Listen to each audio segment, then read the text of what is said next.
Littlewich Ways, Episode 2, Recycling and Away. Hey Freddie, what you doing in Rosie's box? What? What you doing in Rosie's recycling box?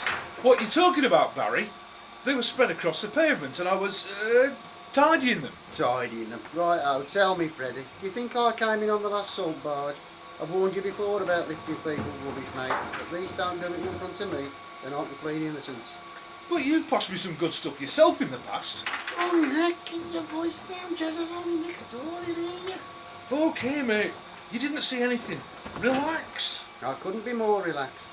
You going to the pub later for Rosie's old man's wake? Yes, I thought I'd show my face for Rosie's sake. I don't want to speak ill of the dead, but I thought he was a right miserable old bugger. I know what you mean. Rosie's a sweetheart. She'd do anything for anyone. I don't think he gave her the easiest time. Well, maybe that's why she's so cheery, despite him popping his clogs. Maybe so. I don't think I've ever seen her without a smile on her face in all the years I've known her. Even that day the tree was hit by lightning and went through her roof, she grinned like a Cheshire cat and said how exciting everything was. I saw her delivering some goodies to the new people who've just moved into Susie's old place. Now she used to chuck out some interesting stuff.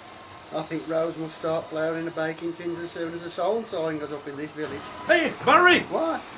Your bin lorry's halfway down the street. Jez is throwing you daggers. Oh heck, better dash. You'll give me arse a right good kicking. And Freddie, What? leave them recycling boxes alone. For God's sake, stick that thing under your jacket before anyone sees it. Yeah. What do you want that for anyway? Long time since you needed one of them, me old mucker.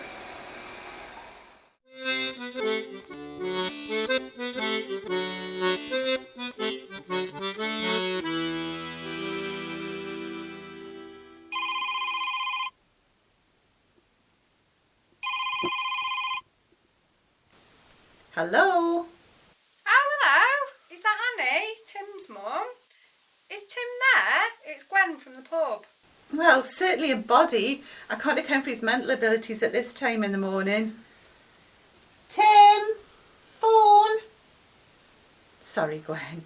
You know what these youngsters are like. Yeah, I do. If he doesn't stir, shall I pass on a message? I just wanted to see if he was available to work today. I heard he was back from travelling. Really? Oh, I'm surprised he hasn't been back in asking for work. He couldn't wait to get to work before he went travelling. He always came home with a spring in his step. Did he? That's good. Well, we're expecting a lot in the pub this afternoon, what with it being the wake for Rosie's old man. Freddie mentioned that Tim was back in the village, so I thought he might be available. Oh, I'm sure he'd be keen to earn some pennies. Both boys are always keen to work. Both boys? Yeah, the youngest, Ben, he's just about to turn 16. Don't fancy taking him on as a glass collector, do you? He's always keen to learn. And Tim said all the skills he'd learned in the pub before he went away really helped him out. I bet he did. Pardon? Well, I'm sure it helped him get bar jobs abroad. Well, you'd have thought so, but I'm not sure he did in the end. So what's young Ben like? Oh, he's a big strapping lad like his brother. I'm sure he'd be a safe pair of hands in the pub. Tim, do you think you could open the door rather than crashing through it? Who are you talking to? It's Gwen from the pub. I did call you. Wants to know about you working back there. Why are you talking about Ben? Just thought there might be a job for him too. Hello? I don't think that's a good idea. He's not old enough. He's 16 next week. That's legal. What? Hello? You can work glass collecting at 16. Still, I don't think it's a good idea. Not if I'm going to work there. Why ever not? I hope you're not being selfish. Hello? Oh, sorry, Gwen. Brotherly lover. Let me put Tim on the phone. Tim, where you going? Come to the phone. For goodness sake, mother. Hello, Gwen. Hi, Tim. Didn't know you were back. Wondered whether you were interested in round 2. What? Working in the pub. Interested in round 2 of working in the pub. I suppose it wouldn't do any harm. Can you start today? Rose has got half the village coming back to the pub after she's been to the creme to say her last to her husband. Okay, what time? Could you come at 2? You can help me set up. I could do with some help in the cellar. The cellar? Yes, you know. The cosy place under the bar with all the beer barrels. where the spiders outnumber the mixers 2-1. What do you want me to do? It just needs organising. Nothing else needed. Yet. Anyway, see you later. 2 o'clock. Don't be late. Perhaps your brother could come and visit me when he's 16 about glass collecting. Not bloody likely. I'll see you at 2.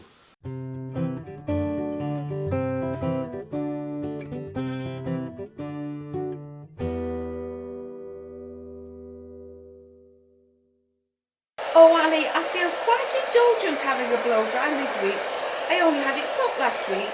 Well, Rosie, you are a popular lady in the village, and plenty of people will be turning out to support you at the front today. So you want to look your best. Frank wouldn't have liked it. Such an extravagance. There, you're done. Rosie, you need to do what's right for you. Live a little. No one's going to tell you off. Oh, I don't know about that. Tom's arrived with Hazel, and you'd think he's my father, not my son, the way he tells me off. Still, he means well. Takes after his dad, does he? Oh yes, he's got scolding down to a fine art. But strangely, I think his dad's ways were the reason he moved away to Scotland, yet he's so like him. I thought his girlfriend was called Helen, not Hazel. Where is he now?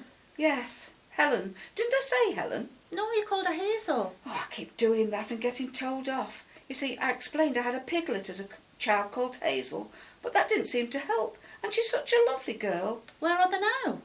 Well, he's a little horrified that I'm having the gathering at the pub after the funeral rather than the golf club. So he's gone to check that everything is under control and nothing is going wrong. It nearly did earlier. Why? I had a panic because my hairdryer bit the dust this morning and I was going to have to drive into town to buy a new one. I was in such a hurry I nearly knocked Freddie over running out the gate. Poor you. I bet town was busy. Well, luckily I didn't have to go in the end. Freddie said he had a hairdryer from a new vintage range he could give me cheap. The packaging had been damaged, so it didn't have a box. It only cost me £5. Oh, if only I'd known. I put my old hairdryer from the 70s in the recycling just this morning. Nothing really wrong with it, but Tom said the wiring was probably dodgy. It was lovely. Pink with a white swan on the handle. Quite unusual, really. Pardon? Pink? With a white swan? Yes, it was made by a company called Swan. Rosie, did it look anything like this one? Well, yes, dear, quite similar. Gosh, do you think that your vintage hairdryer is based on the original Swan design? What a coincidence. I think it's less of a coincidence and more of Freddie Fingers pulling a fast one. We'll be having words later. Oh, here's a one. One too many if you ask me.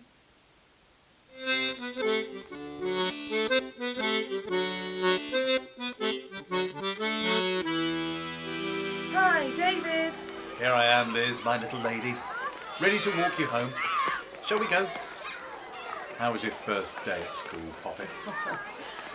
Pretty similar to my first day at school as a child, really. New names to remember, trying to find my way around school, that sick feeling before going into the classroom for the first time. I bet you were great. Any highlights? I've discovered the substitute teacher has a sense of humour. I'm going to be marking 25 versions of why the Roman Empire would have been just like Big Brother. What on earth? I know. Then I had a comedy bathroom incident. Go on. Well, the headmistress kept me so long, plying me with tea whilst going through the school handbook, that I was desperate for the loo. I dashed to the first toilets I spotted. Unfortunately, they were the infants' toilets and about 12 inches off the floor. That was interesting. I felt like I'd just arrived in Lilliput. Oh, bless. You won't make that mistake again. Right, young David, are we still all right to pop into the pub on the way home? Oh, miss, do we have to? We really ought to. Rose did make me promise when she dropped off the cake last week. She insisted it would be a good way of getting to meet some of the villagers. Seriously? At the husband's wake?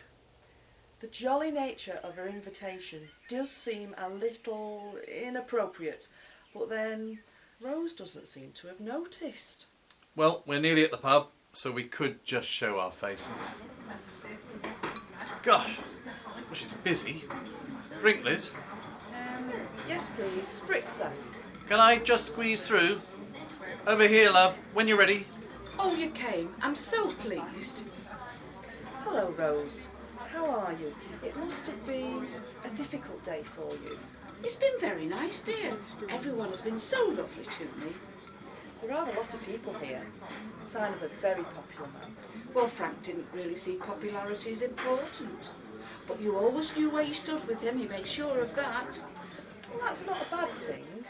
Rose, I think I'm next to be served. Can I get you another? Sherry, is it? Oh, I'd better not. I've had a few sherries already. My friend Mary, over there in the grey hat, says that Frank isn't here to tell me off, but I do tend to get rather chatty. There's no harm in being chatty, Rose. Here you go, ladies. I hope you didn't pay for that, David. There's some bunny behind the bar. Bunny. Yes, I think it's a Scottish turn of phrase. My son, Tom, stood over there with his girlfriend Hazel, said we had to put bunny behind the bar so that everyone could have a drink. I don't quite know where the rabbits come into it. Do you perhaps think he said money? Money behind the bar? Money? Money? Well, that would make more sense. Silly me. Let me introduce you to a few people, Elizabeth.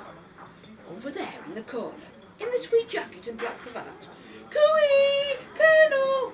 That's the Colonel. He lives in Flanders Cottage and pops in here most days for his constitutional. He knows a lot about the village history. Oh, goody, he's coming over. Hello, Rose. How are you bearing up?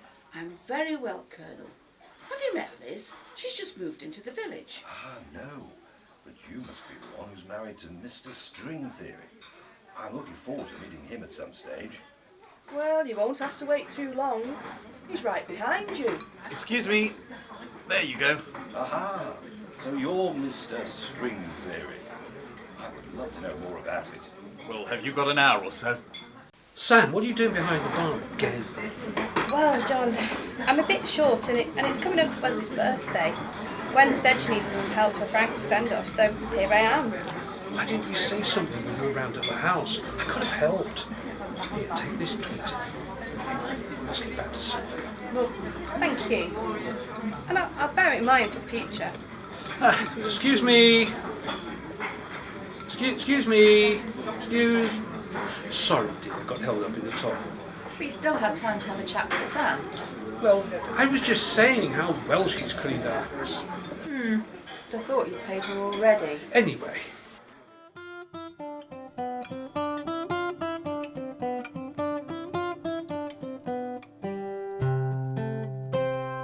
Haven't you heard? I'll give you the word about your friends and neighbours. Didn't you know how rumours can grow in just a couple of days? The quietest of folk, given a poke, can turn to positive ravers. A little situation becomes a revelation and is broadcast to the nation. Haven't you heard?